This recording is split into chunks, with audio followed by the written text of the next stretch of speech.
pour reprendre un peu le fil, on est sur 2019 avec des canopées qui se sont bien développées. Le développement des canopées a été perturbé par l'arrivée des vagues de chaleur fin juin, début juillet. L'intégrité hydraulique de ces canopées a peut-être été perturbée par la cavitation. Ça veut dire que même si on n'a pas de perte de feuilles, on a moins d'eau qui sort. Donc ça modifie la fréquence de l'irrigation. Ça modifie aussi l'efficacité photosynthétique en termes d'utilisation de l'eau, c'est-à-dire qu'il va falloir dépenser plus d'eau pour avoir le même rendement photosynthétique. Donc tout ça, on le sait, on l'a à peu près en tête. Donc on peut se dire, il va falloir maintenant regarder comment les perturbations putatives du fonctionnement hydraulique vont affecter les cinétiques de maturation. Et donc cinétique, c'est important parce qu'en fait, ce qu'il faut voir, c'est vraiment la trace, la trajectoire, plutôt que la valeur finale qui est atteinte. Donc ça, c'est une approche qu'on effectue pendant la période 4 sur les sucres et pendant la période 5 sur les couleurs. Alors, j'ai pas de données sur la couleur, et sur les sucres, on a essentiellement spéculé en fonction de ce qu'on a vu par ailleurs. Je voudrais aussi dire que par rapport à ce qui est indiqué sur l'agenda, en fait, j'ai rassemblé les considérations sur la période 4 et 5 parce que finalement, je trouvais que c'était un petit peu mieux d'avoir ce contexte avant d'inviter les deux prochains présentateurs. Donc, je ne reviendrai pas après cette introduction au prochain présentateur. Mais pour l'instant, ce qu'on veut avoir en ligne de mire, c'est la chose suivante. La période 4, c'est le moment où le fruit vert, donc il cesse d'avoir son activité photosynthétique. Les stomates se bouchent en position ouverte, ça veut dire qu'il n'y a plus du tout de régulation de la teneur en eau de la grappe via le contrôle stomatique. Donc le fruit perd au fil du temps sa connectivité hydraulique avec le reste de la plante et devient de plus en plus sensible aux fluctuations du déficit en vapeur d'eau atmosphérique. Pendant la phase 4, on a encore une assez bonne connectivité hydraulique, ce qui veut dire que l'état hydrique de la plante va dicter l'état hydrique du fruit. Et puis pendant la phase 5, là, on a une très faible connectivité hydraulique, donc ce sont essentiellement les variations du microclimat qui vont permettre d'expliquer les variations du volume de la baie. Du coup, on va regarder comment ce climat se comporte en période 4, ici en orange, en bas de la diapositive, et en période 5, en partant du principe qu'on est dans une situation où, en moyenne, c'est autour du 1er septembre que le fruit cesse d'appeler du sucre pour le déchargement phloémien. Donc, qu'est-ce qu'on voit ? On voit que si on est sur des sites à maturité précoce, ils ont peut-être eu des difficultés liées au manque d'eau du sol, et que ça a pu peut-être perturber l'acheminement des photosynthétas, des sources, des feuilles, vers les fruits. On verra à quoi ça peut ressembler. Mais on a peut-être eu des sites qui sont passés relativement bien pendant cette phase de dessèchement progressif du sol. Et puis, s'ils étaient entrés dans du déficit pendant la phase 5, la période 5, celle de coloration, ce déficit a été soulagé par ces orages au début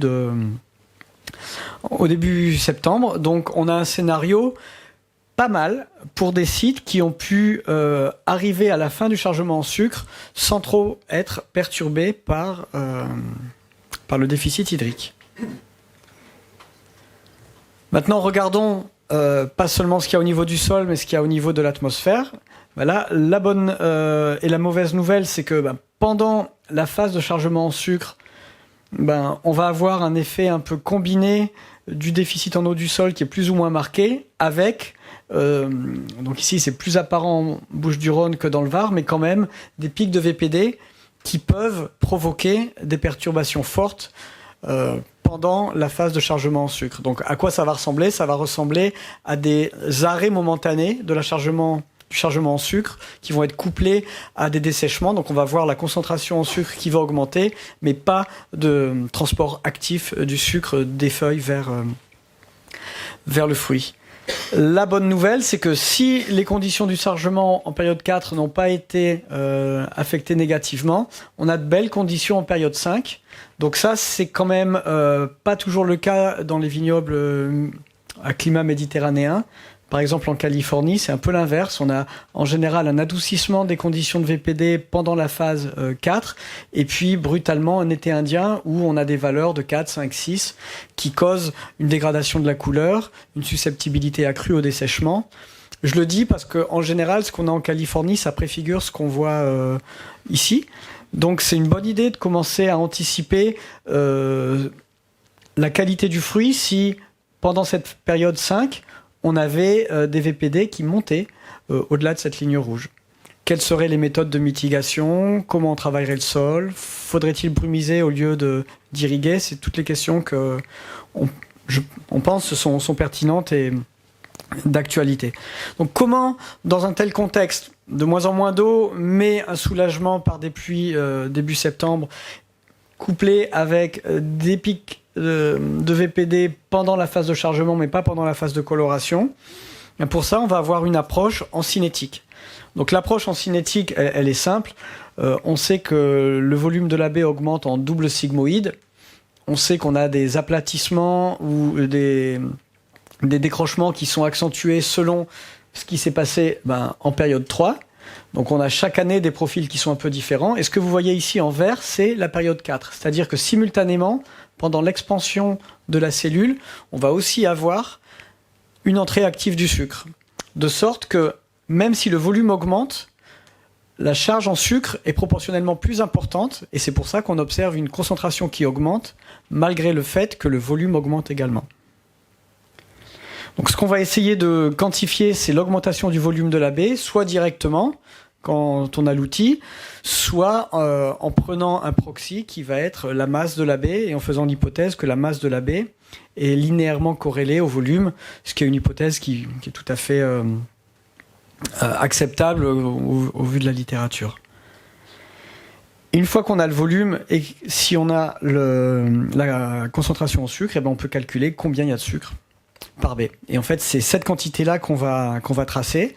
Donc, j'insiste, c'est important parce qu'il faut bien distinguer l'approche quantité de sucre par baie de l'approche concentration, puisqu'en fait, on peut avoir pour une même concentration des chemins d'accès à la quantité en sucre maximum qui sont très différents. Vous voyez qu'ici, que pour une même concentration en sucre, on a une quantité plus importante atteinte plus tôt et une quantité moins importante atteinte plus tard.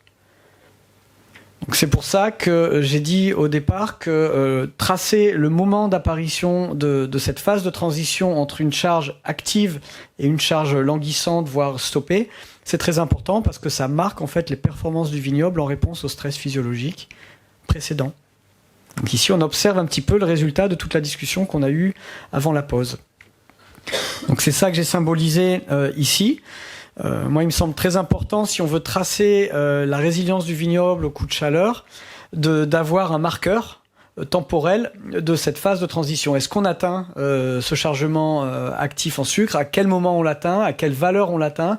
Ça, ce sont des questions qui nous permettent, d'une année sur l'autre, de suivre s'il y a une érosion des performances ou si, au contraire, les performances se maintiennent. Donc ça permet de faire le lien avec la première présentation de Carole. Est-ce qu'on peut, en fait, venir avec des paramètres quantifiables pour, effectivement, confirmer que les pratiques qu'on a pendant l'année contribuent à la pérennité du vignoble. Donc période 4 et période 5, il faut arriver à les distinguer. Donc je vais laisser en fait la parole aux œnologues pour vraiment discuter de la pertinence de ces approches et puis en fait comment finalement les conditions de 2019 ont présidé à des charges en sucre qui vont être parfois perturbées, qui vont être parfois très bonnes. Et puis, puisqu'on sait que le sucre est une molécule signal de la couleur, qui dit perturbation pendant la charge active en sucre dit délai dans l'accumulation de couleurs, des fenêtres de véraison languissantes, des montées en couleur plus lentes, ou au contraire des montées en couleur rapides. Donc ça, c'est vraiment l'objet des présentations qui sont à venir et puis qui vont être poursuivies par, après les deux œnologues, une table ronde. Mais moi, ce que je voulais dire, finalement, de tout ça, qu'est-ce qu'on peut retenir? Pendant la période 4 et 5, des orages fin août, début septembre, dont la distribution était très hétérogène, la distribution spatiale. Donc, qu'est-ce que ça veut dire? Ça veut dire qu'il faut vraiment être sur son site, puisque c'est une des particularités de la Provence. C'est pas comme ça, par exemple, en Californie. On a des niveaux de stress hydrique qui vont être très contrastés pendant la P4. Donc ça va expliquer pourquoi on va avoir côte à côte des maturités qui sont très bonnes, très régulières, et des maturités qui sont perturbées. On a des éléments pour expliquer la sensibilité au chargement en sucre de certains sites par rapport à d'autres. Les sites où on n'aura pas eu de cavitation, il y aura eu un bon fonctionnement hydraulique qui aura permis une bonne photosynthèse. Donc on ne va pas s'attendre à observer des blocages pendant le chargement en sucre. Et distinguons bien, les blocages, on ne les voit que à travers la quantité de sucre par B, pas à travers la concentration, puisque ça peut être masqué. En revanche, si on a eu des cavitations, on sait qu'elles vont être propices à des symptômes de dessèchement et à des colorations qui vont être mauvaises. Alors, la coloration, elle est importante, évidemment pour le rosé. Elle est aussi importante parce qu'elle indique finalement, c'est pas seulement important pour la couleur, mais quand on a plus d'anthocyanes, on va augmenter l'extractibilité de la pellicule pour d'autres composés. C'est ce qu'ont montré les Australiens. On va avoir une capacité accrue à extraire les tanins si on a plus de couleurs extraites plus tôt. Donc en fait, la couleur, c'est pas juste important pour la couleur, c'est aussi un indicateur de tous les autres métabolismes secondaires. Et la bonne nouvelle pour les sites qui ont pu passer à travers la P4, la période 4 en bonne forme, c'est qu'ils ont une période 5 plutôt favorable au maintien de la turgidité, même si la plante est moins connectée aux fruits pendant cette période 5. Et ça veut dire aussi un bon maintien de la couleur, puisque la couleur est très dégradée dès qu'on a des températures qui sont supérieures à 35, 36. Donc si je résume ça dans un seul schéma, en gros, voilà à quoi ressemble 2018. Que de la P2, pas de P3, donc pas de stress avant l'arrivée du cycle reproductif. Un cycle reproductif plus long, qu'on comprend, puisqu'on a eu une P2 plus longue, on n'a pas eu de P3, et qu'on sait que le P3 raccourcit le P4. Et puis des vendanges après un nombre de jours qui est variable selon la pression parasitaire. En 2019, on a eu une P2 plus courte, ce qui a laissé la place à une P3. On sait que la P3, sa sévérité et sa longueur va booster l'entrée en maturité. Donc plus la P3 est intense, mais tant qu'elle est modérée, plus on va avoir une coloration rapide, plus on va avoir des baies dont la taille va être réduite, et plus le potentiel polyphénolique va être élevé. On a conséquence du P3, un arrêt de la charge en sucre qui est plus précoce, ce qui a laissé plus de temps pour choisir la fenêtre de vendange en fonction des objectifs de production, depuis un rosé vers des rouges de garde. Donc ça, c'est un petit peu l'idée générale que permet de suggérer l'analyse des conditions climatiques pendant le millésime. Maintenant, c'est très intéressant d'avoir la perspective donc de deux laboratoires. Le premier, ça va être Arnaud Morand de l'ICV qui va venir confronter sa vision avec cette analyse, voir si ça la confirme, ça l'infirme. Et puis ensuite, nous inviterons le prochain présentateur.